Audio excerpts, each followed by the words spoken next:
વૃત્તિએ સમાજ સેવા છે. ફિલ્મના પ્રમોશનમાં ગુજરાતી અભિનેત્રી મોના થીબાના નિવેદનથી ખળભળાટ. ગુજરાતી ફિલ્મ જગતની જાણીતી અભિનેત્રી મોના થીબા કનોડિયા પોતાના ફિલ્મના પ્રમોશન વખતે ભાન ભૂલ્યા.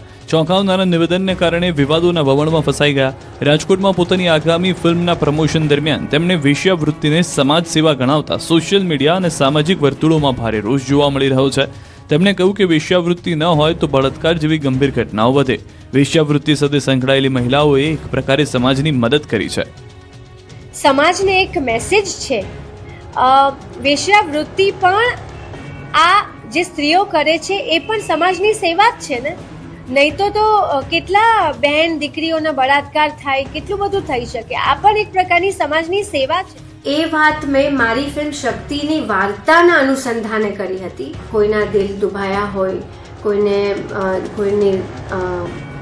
દિલને ઠેસ પહોંચી હોય એ બદલ હું માફી માંગુ છું.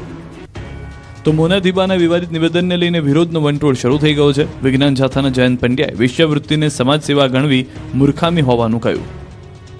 પેલા તો વેશ્યાવૃત્તિને સમાજ સેવા કહેવું એ મૂર્ખામીની વાત છે. લોકોને ગુમરાહ કરનાર, લોકોને બીજા દિશા તરફ લઈ જનારી અને આવી પ્રવૃત્તિને પ્રોત્સાહન આપવાની વાત છે જે સમાજમાં કદી ચાલી ન શકે.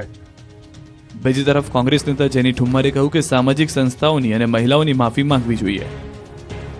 કેટલી બધી સામાજિક સંસ્થાઓ વેશ્યાવૃત્તિમાંથી બાળકીઓને અને મહિલાઓને કાઢવા માટે દિવસ રાત મહેનત અને પ્રયત્ન કરી રહ્યા છે કે જેથી કરીને સામાજિક સ્તર ઊંચું આવે. કેટલી બધી એનજીઓઝ આ મહિલાઓને ફરીથી સોસાયટીમાં પ્રસ્થાપિત કરવા માટે મોટી મોટી મુહિમ ચલાવી રહ્યા છે અને ત્યારે તમે આવું સ્ટેટમેન્ટ આપો છો કે આ પણ એક સમાજ સેવા છે, તો હું માનું છું ત્યાં સુધી આના માટે તમારે જાહેર મીડિયાના માધ્યમથી માફી માંગવી જોઈએ.